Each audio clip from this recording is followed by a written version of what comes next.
Hello guys, welcome to the my YouTube channel. আমি আজকের আবার চলে এসেছি তোমাদের সাথে বা নতুন রকমের ভিডিও নিয়ে। কালকে তোমরা অনেকেই দেখেছো, আমার যারা ভিডিওটা চ্যানেলটা সাবস্ক্রাইব করে রেখেছো, আমার ভিডিওটা যারা ফলো করেছো তারা নিশ্চয়ই জানো আমি কালকে নার্সারিতে গেছিলাম। আর নার্সারি থেকে কালকে আবার কী কী নিয়ে এসেছি সেগুলো তোমাদের শেয়ার করতে চলে এসেছি। আর চলো তোমাদেরকে আজকে ছোট্ট একটা কথা বলে শুরু করছি আমার এই নতুন ভিডিওটা, যে সবাই গাছ লাগাও, প্রাণ বাঁচাও। গাছ লাগালে তোমরা অনেক অনেক ফায়দা হবে, সেটা তোমরা এখন হয়তো বুঝবে না।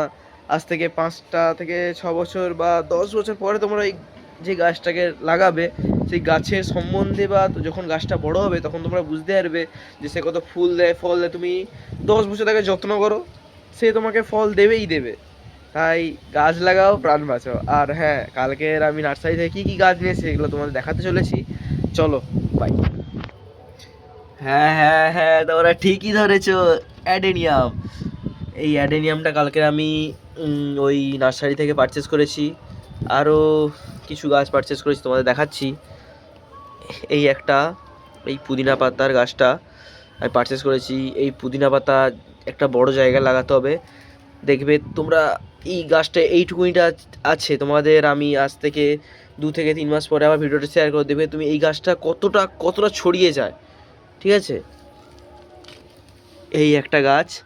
তোমরা অনেকেই জানো না এই গাছটা কী গাছ, তোমরা কমেন্ট করো এটা কী গাছ, তারপরে তোমাদের আমি বলে দেবো এটা কী গাছ। এটা একটা একটা ছোট্ট একটা হিন্টস দিয়ে দিচ্ছি গাইস, এটা একটা ফুলেরই গাছ, প্রচুর স্মেল জাতীয় ফুল এটা। তোমরা কমেন্ট করো এটা কী গাছ, তারপর আমি বলবো তোমাদের কমেন্টে, সবাইকে রিপ্লাই দেবো।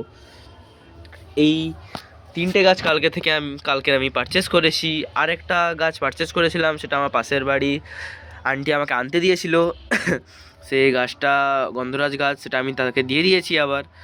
আর এই গাছগুলো তো আমি অনেক দিন আগেই পারচেস করেছিলাম, বাট বসানোর সময় হয়নি আমার কাছে, যেরকম এনেছিলাম সেরকমই রয়ে গেছে। এই গাছগুলো আমার যেরকম এনেছিলাম এখনও সেরকমই বসানোরই সময় পাইনি।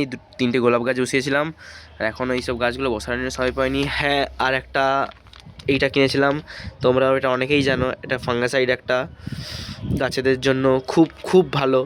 আর যারা বাগান করবে, তারা তো অবশ্যই জানো যে একটা ফাঙ্গিসাইড একটা গাছের জন্য খুবই দরকার।